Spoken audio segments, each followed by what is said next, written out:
मैं आपको एक घटना बताऊं। ये आगरा की घटना है, उत्तर भारत, आगरा की घटना, सत्य घटना है। आप लोगों ने नाम सुना होगा, हमारे ब्रज के एक संत हुए हैं, संत उड़िया बाबा। बहुत थे उड़िया के ही संत उड़िया बाबा, बड़े प्रसिद्ध संत हुए भारत के। तो आगरा में एक माता जिसका नाम था, उस बहन का कुसुम, पति बेटा स्वयं गाड़ी में यात्रा कर रहे थे। अचानक दैवशात एक्सीडेंट हो गया। ये सत्य घटना है।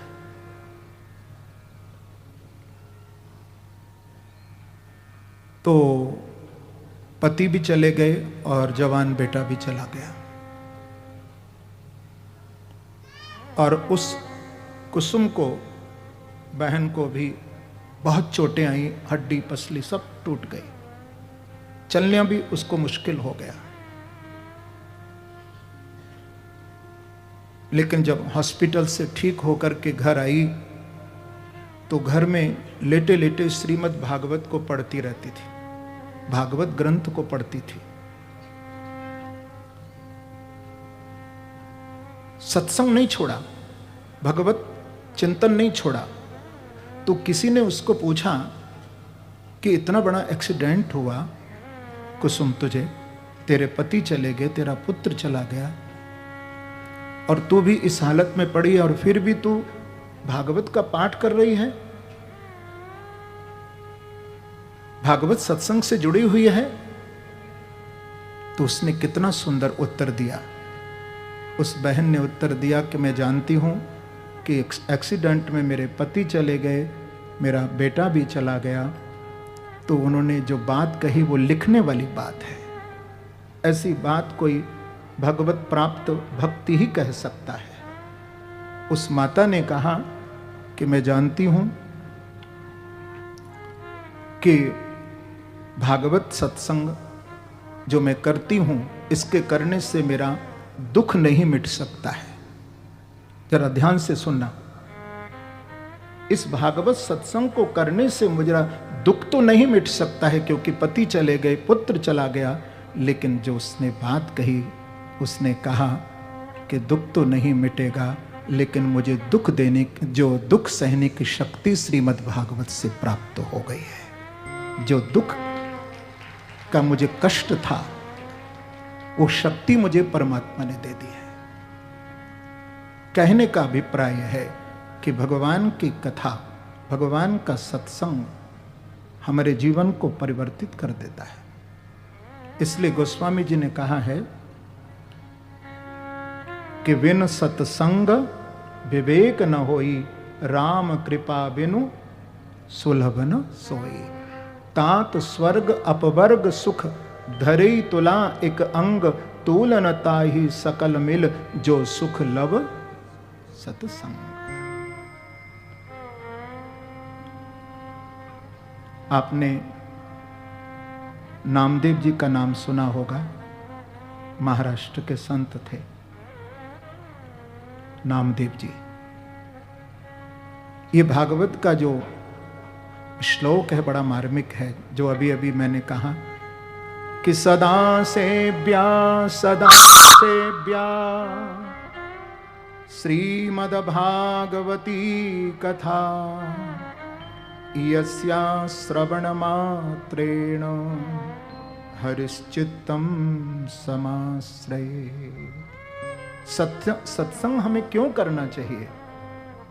तो नामदेव जी के सत्संग में एक श्यामनाथ नाम के व्यक्ति आते थे। ये बिल्कुल सत्य घटना है, जिनका नाम था श्यामनाथ।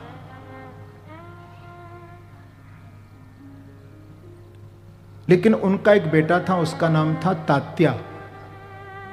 वो बड़ा आवारा था, मदिरा पीना, गलत लोगों का संग करना, निरंतर बुरी आदतें उसके अंदर घर किए हुई थी। तो एक दिन श्यामनाथ जी ने नामदेव जी को कहा कि गुरुदेव, मैं आपके सत्संग में आता हूँ, लेकिन मेरा पुत्र तो कभी सत्संग में, कभी भगवान के मंदिर में जाता ही नहीं है, आवारागिर्दी करता है, मदिरा पीना, जुआ खेलना, दुष्ट लोगों की संगति करना। तो नामदेव जी ने कहा श्यामनाथ को कि तुम उसको एक बार मेरे पास लाओ, मेरे पास लाओ। तो जिस मंदिर में निवास करते थे नामदेव जी, वहां पर वो अपने पुत्र तात्या को लेकर के गए। तो मंदिर में खड़े होकर के तीनों वार्तालाप जब करने लगे तो नामदेव जी ने कहा कि थोड़ा हम मंदिर के पीछे दलान में चलते हैं। तो दोनों को लेकर के नामदेव जी मंदिर के पिछवाड़े गए। वहां एक लालटेन जल रही थी। तो उस लालटेन के पास जब जाकर के खड़े हुए प्रकाश में, फिर उन्होंने श्यामनाथ जी को कहा कि थोड़ा और आगे चलते हैं। तो दोनों को लेकर के वो अंधेरे में आ गए। तो उस तात्या ने नामदेव जी को कहा कि बाबा, अभी आप लालटेन के नीचे प्रकाश में खड़े थे, आप अंधेरे में कैसे आ गए? अरे चलो, हम अगर बातचीत ही करेंगे यहां तो हम एक दूसरे को देख भी नहीं पा रहे हैं, शक्ल को भी नहीं देख पा रहे हैं, और आप उस लालटेन से हट करके आप अंधेरे में आकर के वार्तालाप कर रहे हैं। चलो हम वहां प्रकाश में चलें, यहां बहुत अंधकार है। तो नामदेव जी ने प्रैक्टिकल बात की। नामदेव जी ने कहा कि बेटा, यही तो तेरे पिता तुझे समझाते हैं कि तू अब तक अंधकार में है, थोड़ा प्रकाश की ओर आ। जैसे तेरे पिता सत्संग रूपी प्रकाश में अपने जीवन को प्रकाशित कर रहे हैं, तो तू भी थोड़ा उस अंधकार से, अंधेरे से हट करके थोड़ा सत्संग के प्रकाश में तो आ। ये बात उस तात्या के हृदय में बैठ गई कि बाबा बिल्कुल ठीक बात कह रहे हैं कि अब तक मेरा जीवन अंधकार में था, अंधेरे में था, लेकिन जैसे लालटेन में जाकर के हमें एक दूसरे को हम देख सकते हैं, हम उस प्रकाश को समझ सकते हैं, तो उसके हृदय में नामदेव जी की बात को सुनकर के वो अज्ञान का अंधकार मिट गया, और अंधकार मिट करके उसके अंदर सत्संग के प्रकाश का एक दीप प्रज्वलित हो गया। सदा सेव्या श्रीमद् भागवती कथा।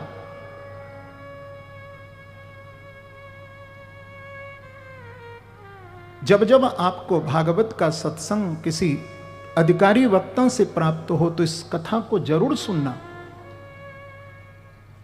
इस कथा का त्याग मत करना, भागवत को बैठकर के श्रवण करना। और मैं आपको बता दूं, 7 दिन आप बैठकर के कथा श्रवण करेंगे, मैं गारंटी से ये बात कह सकता हूं कि आपके मन के कोई भी प्रश्न जिसका समाधान आपको यदि नहीं मिल रहा होगा, तो आपको भागवत से, इस कथा से आपके मन का कोई शंका होगी तो उसका समाधान आपको भागवत से प्राप्त हो जाएगा। 7 दिन में आपको, ये मैं गारंटी से कह सकता हूँ। मन में आपके कोई प्रश्न होगा, आपको मेरे पास प्रश्न लिख कर के भेजने की जरूरत ही नहीं पड़ेगी, बहुत से प्रश्नों का उत्तर आप लोगों को मिल जाएगा।